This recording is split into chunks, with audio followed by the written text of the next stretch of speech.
Welcome to my YouTube channel. Kung bago ka lang sa channel na to at true-blooded Aldab Nation ka, tama po ang channel na pinuntahan mo.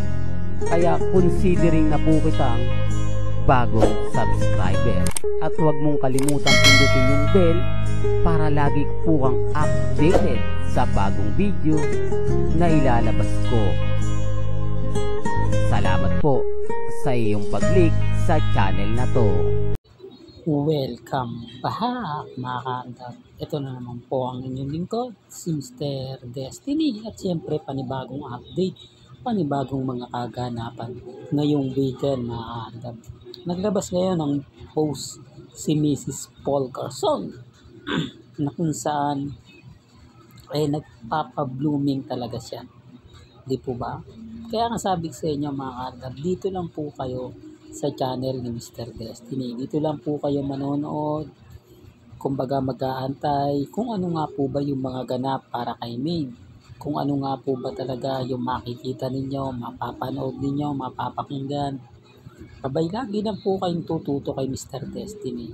Lahat po na makikita nyo sa social media, kay Maine, kay Alden, updated po tayo dyan. Taliwas sa mga sasabihin nila, komento nila, wag po kayong basta-basta maniniwala. Although sinasabi ng iba, ikaw nga wala kang ebidensya, wala kang resibo, puro ka lang ganito, puro ka lang ganon. Wala naman pong problema yun eh. Di po ba? Sabi ko nga po sa inyo, hindi tayo po pwedeng maglabas. At wala po tayong mailalabas na part na si Mengay, si Mama Ten, magkasama. Real talk mga kaaldab, ba't hindi nyo na lang tanungin yung mga malalapit kay Alden Richards kung nasaan ngayon si Mama Ten? Bakit hindi nyo tanungin? Although sinasabi po ng iilan, busy raw po si Mama Ten sa pag-aayos ng magaganap nga po ng concert sa Laguna. Magbebenta nga po raw ito ng ticket at busy nga po sa mga nangyayari ngayon. At siya rin po ang humahandle ng mga appointment ni Alden Richards. Ibig daw pong sabihin kaya wala si Mama Ten, hindi niya kasama dahil siya daw po yung nagmamanage ng mga nangyayari at nagaganap para kay Alden. Para nga po raw kapag si Alden Richards na yung kailangan, masasabihan niya. Yan po ay base sa mga komento ng mga ilang kritiko natin. Buti pa po sila, alam po nila, no? Buti pa sila nakakakuha ng impormasyon. Pero bakit hindi nila pinipost? At sinasabi nila malapit kay Mama Ten, at hindi mag-post sila at makuha yung pahayag ni Mama Ten? Picture nila si Mama Ten, di po ba? Kaya nga po walang post si Mama Ten. Hindi nga po nagpapapicture to dahil malalaman po kung ano nga po ba yung kasuotan at kung nasaan nga po si Mama Ten.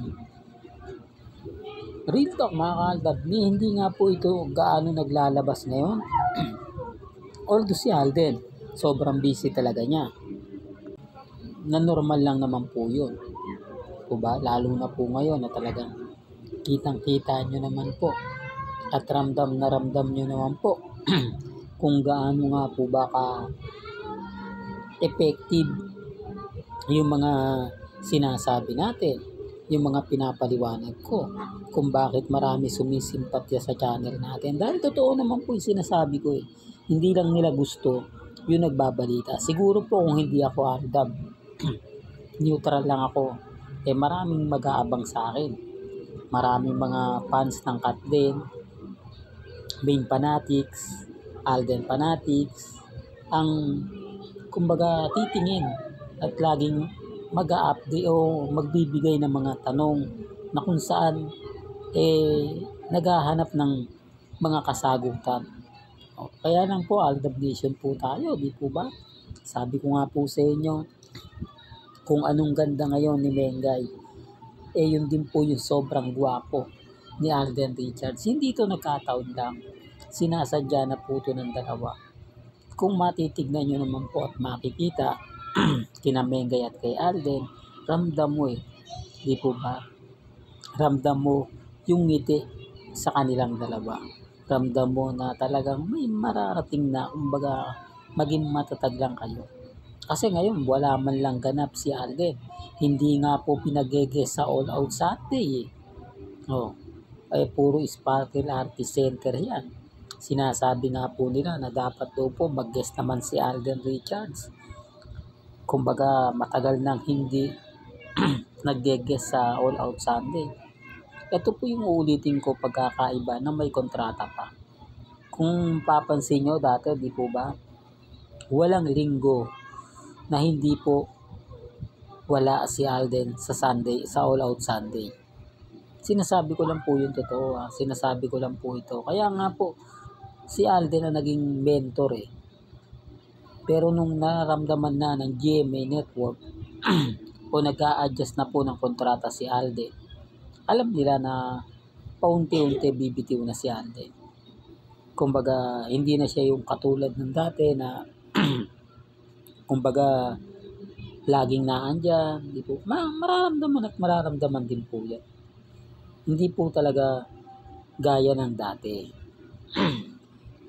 Kasi dati, kapag pinatawag si Alden, agad-agad naandyan na. Kapag ang ibig kong sabihin, kung may kontrata po si Alden, mauobliga siya. Di po ba? Yung tipong kahit anong gawin niya, wala po siya magagawa. Kasi pag sinabi pong mababa ang ratings ng All Out Sunday, kailangan talaga ni Alden dyan. Kung kinakailangan isang buwan na andyan siya, gagawin niya. Kasi yung ratings po talaga yung pinagbabasihan yan. Kapag bagsak yung ratings, maaga na chuchugi po yung isang teleserye, di po ba sitcom, kumbaga yung mga palabas ng katulad ng Stardust. Ang ibig kong sabihin, makakaltab yung ni Alden Richards, di po ba? Star on the Floor, parang ganun. Parang mga yung weekly na pinalalabas.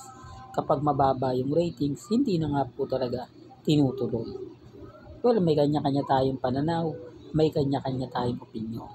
Pero sabi ko nga po sa inyo, kung gusto niyo lang ng update, dito na naman po kayo kay Mr. Destiny.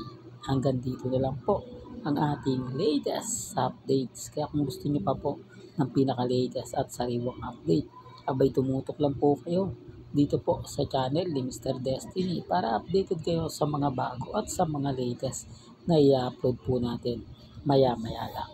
Kaya kung bago ka lang sa channel na to at isa kang true-blooded Aldab Nation na nagmamahal kina Mengay at Isoy, tama po ang channel na pinuntahan mo, kaya consider na po kita bagong subscriber. At huwag mong kalimutang i-share ang mga video po natin sa mga mami, sa mga titas at sa mga sinyo. Hanggang sa muli, salamat po sa panonood at pakikinig.